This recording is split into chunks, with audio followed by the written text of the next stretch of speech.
दोस्तों, आचार्य प्रवीण महेंद्रू का नमस्कार। पिछली अपनी वीडियो में मैंने बताया था कि मेष लगन में सूर्य किस किस भाव में अच्छा हो जाता है और उसका रतन किस किस भाव में अगर सूर्य हो तो धारण किया जा सकता है।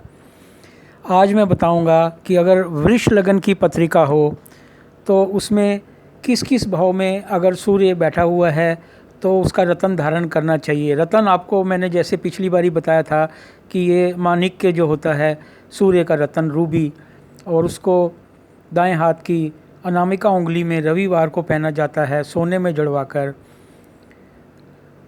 तो सूर्य उदय से लेकर 1 घंटे के भीतर उसको हम डालते हैं।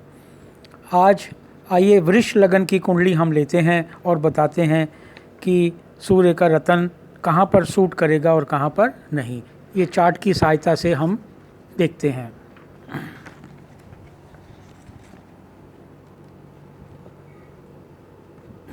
दोस्तों, ये चार्ट है, वृष लगन की कुंडली है, पत्रिका। और आइए पहले भाव से शुरू करते हैं। जिन जातकों का सूर्य लगन में बैठा हुआ है, वृषभ लगन में, तो अब कहाँ का स्वामी है। वृष लगन की कुंडली हो तो सूर्य 4th हाउस का लॉर्ड हो जाता है। वहाँ पर उसकी सिंह राशि है, सब राशि उसकी सूर्य की 4th हाउस में। और 4th हाउस में आपको पता है कि क्या क्या उसकी करैक्टरिस्टिक्स हैं, कारक तत्व। वहाँ पर मकान, प्रॉपर्टी, भूमि, गाड़ी, ये सारी चीज़ें, और माँ का स्वास्थ्य भी 4th हाउस से देखा जाएगा, या छाती के रोग वगैरह वो भी 4th हाउस से हम देखते हैं। तो 4th हाउस का लॉर्ड होकर सूर्य लगन में आके बैठे हैं। तो ये शुक्र की राशि में है, क्योंकि वृषभ राशि का स्वामी शुक्र होता है। अब यहाँ पर सूर्य बैठे हैं तो एक तो अगर इनका रतन धारण करके अगर हम सूर्य को बल देते हैं तो जातक को गुस्सा भी अधिक जरूरी बात है आ जाएगा। और यहाँ से फिर सूर्य 7म भाव को, वैवाहिक जीवन वाले भाव को भी देखते हैं। तो ये मेरा मानना है कि अगर सूर्य की दशा अगर चल रही हो किसी की और उसको मकान वगैरह कोई ख़रीदने का कोई वो हो तो वो उस समय धारण कर ले, और उसके बाद अन्यथा उसकी ज़रूरत नहीं है, उसको उतार दे। 2nd हाउस में चलते हैं। बुध की राशि मिथुन में अगर सूर्य बैठे हुए हैं, क्योंकि ये धन भाव है और इसमें अगर इसका रतन हम धारण करते हैं तो धन में वृद्धि हो सकती है। सुख साधन जो हैं वो भी, गाड़ी वाड़ी का वो भी, उसमें भी लाभ हो सकता है। तो इसमें धारण किया जा सकता है। सिर्फ ये है कि ये परिवार का, कुटुंब का भी भाव है, और सूर्य यहाँ पर क्रूर ग्रह बैठने से परिवार में कुछ मतभेद जरूर हो सकते हैं जातक के, अन्यथा धारण रतन किया जा सकता है। 3rd हाउस में आ जाते हैं। कर्क राशि में अगर सूर्य बैठे हुए हैं, ये त्रिषडाय भाव है, और सूर्य जो है अपने से द्वादश में भी चला जाता है। तो यहाँ से फिर उसकी 7वीं दृष्टि फिर यहाँ पर शत्रु राशि में भी जाती है। तो यहाँ पर इसको अवॉइड करना चाहिए। 3rd हाउस में रतन धारण नहीं करना चाहिए। 4th हाउस में आ जाते हैं। वहाँ पर सूर्य की अपनी राशि है, सब राशि है। जरूरी बात है, यहाँ पर इस रतन को हम हमेशा धारण कर सकते हैं। इसमें रतन धारण करने से मकान, जायदाद, भूमि, इसका फ़ायदा हो सकता है। गाड़ी वगैरह का और सुख सुविधाओं का भी लाभ हो सकता है। नेक्स्ट में आते हैं 5th हाउस में सूर्य कन्या राशि में। यहाँ ये शिक्षा का, संतान का भाव है, और केंद्र का स्वामी सूर्य होके और त्रिकोण में बैठने से इसका भी रतन हम धारण कर सकते हैं। इसमें शिक्षा में भी लाभ हो सकता है जातक को। और आपको पता है, ये सूर्य अगर किसी ने मेडिकल की परीक्षा में भी जाना हो तो उसके लिए भी ये अच्छा है, इसलिए धारण किया जा सकता है। नेक्स्ट हाउस 6th हाउस, सूर्य तुला राशि में किसी का बैठा हुआ है। अब 6ठा भाव आपको पता ही है, दुख स्थान बोलते हैं, त्रिक भाव। तो ये गंदा भाव है।